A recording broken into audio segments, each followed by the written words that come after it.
നമുക്കറിയാം ഇപ്പോൾ social media എന്ന് പറയുന്നത് നമ്മളുടെ ഓരോ ആളുകളുടെ ലൈഫിലും എത്രത്തോളം ഇൻഫ്ലുവൻസ് ചെയ്യുന്നുണ്ട് എന്നുള്ളത്. ബട്ട് അതുവഴി നമ്മൾ എടുക്കണ നമ്മളുടെ ലൈഫിൽ എടുക്കണ പല തീരുമാനങ്ങളും അത് നമ്മളുടെ മാത്രം തീരുമാനങ്ങളാണോ? കാരണം ഇപ്പോൾ റീസെൻ്റ് ആയിട്ട് ഇപ്പോൾ ഇന്നലെ വാച്ച് ചെയ്തൊരു പടമാണ്, ഇന്നലെ കണ്ടൊരു പടമാണ് പ്രിൻസ് ആൻഡ് ഫാമിലി.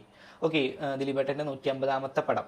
ഒരിക്കലും ഒരു പ്രതീക്ഷയില്ലാതെ പോയി കണ്ട പടമാണ്. ബിക്കോസ് നമുക്കറിയാം ഇപ്പോൾ ലാസ്റ്റ് ഇറങ്ങിയ മൂവീസൊക്കെ ഇപ്പോൾ ലാസ്റ്റ് പവി കെയർ ടേക്കറൊക്കെ ലാസ്റ്റ് ഇപ്പോൾ എൻ്റെ ഒരു ഫ്രണ്ട് ഉണ്ട്, അവൻ കട്ട ദിലീപ് ഫാനാണ്.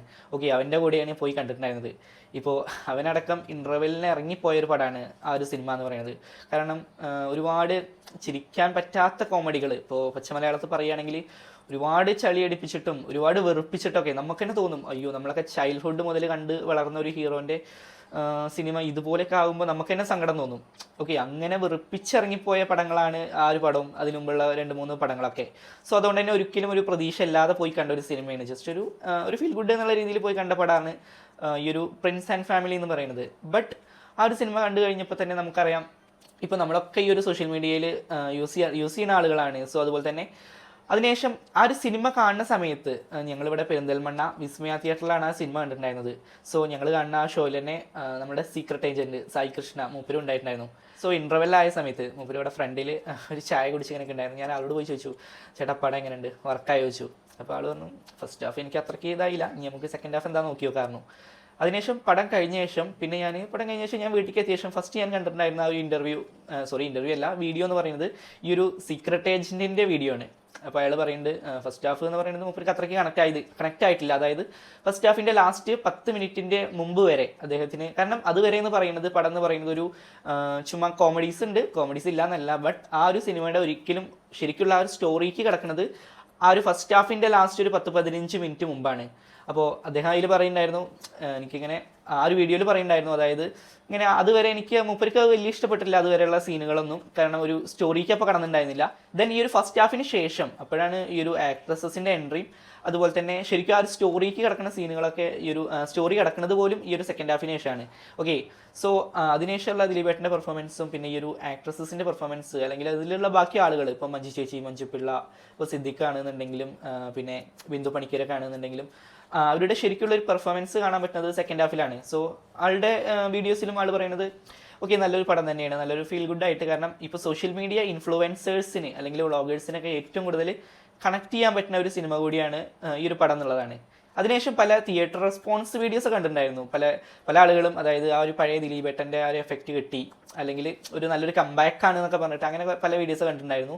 സ്ത്രീകളാണെന്നുണ്ടെങ്കിലും കുട്ടികളാണെന്നുണ്ടെങ്കിലും ഇപ്പോൾ പല ആളുകളും ഫാമിലിയൊക്കെ ആയിട്ട് പോയി വന്നിട്ടൊക്കെ അവർക്കൊക്കെ നല്ല റെസ്പോൺസ് ഉണ്ടായിരുന്നു.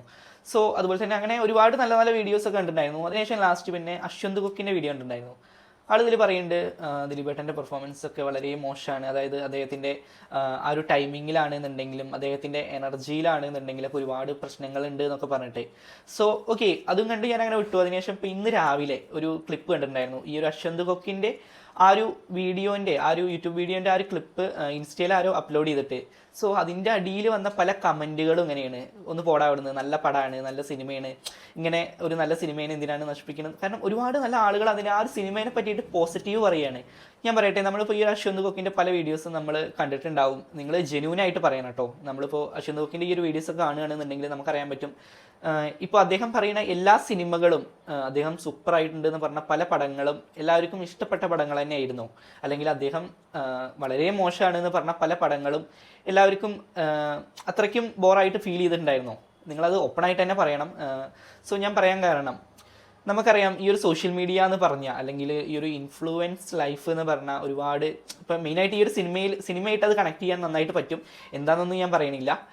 നിങ്ങളൊരു കാര്യം മനസ്സിലാക്കുക, ഒരു ആൾ അല്ലെങ്കിൽ ഒരു യൂട്യൂബർ ആണെങ്കിലും ഇൻഫ്ലുവൻസേഴ്സ് ആണെന്നുണ്ടെങ്കിലും നെഗറ്റീവ് പറയുന്ന കാര്യങ്ങൾക്ക് ഒരുപാട് നല്ല വ്യൂസ് ഉണ്ടാവും.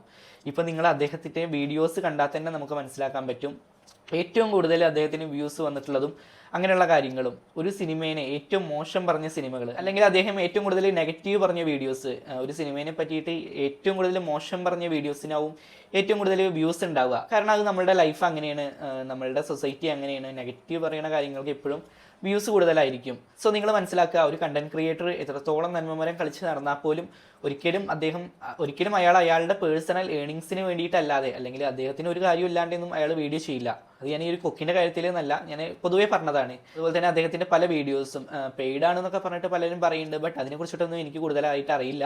സോ അറിയാത്തൊരു കാര്യം പറയാതിരിക്കുകയാണ് ഏറ്റവും നല്ലത്. സോ അതുപോലെ തന്നെ നമുക്ക് ആർക്കും ഇപ്പോൾ ഒരു ചാനലിൻ്റെ പേര് അടിക്കുകയാണെന്നുണ്ടെങ്കിൽ ആ ഒരു ചാനൽ എത്രത്തോളം ഏൺ ചെയ്യുന്നുണ്ട്, മന്ത്ലി എത്രത്തോളം ഏൺ ചെയ്യുന്നുണ്ട് എന്നൊക്കെ നമുക്ക് അറിയാൻ പറ്റും. കറക്റ്റ് സംഖ്യകളാവില്ല, അല്ലെങ്കിൽ ഒരു കറക്റ്റ് എമൗണ്ട് ആവില്ല, ഒരു എസ്റ്റിമേറ്റ് ഏണിങ്സ് നമുക്ക് എത്രയും മനസ്സിലാക്കാൻ പറ്റും.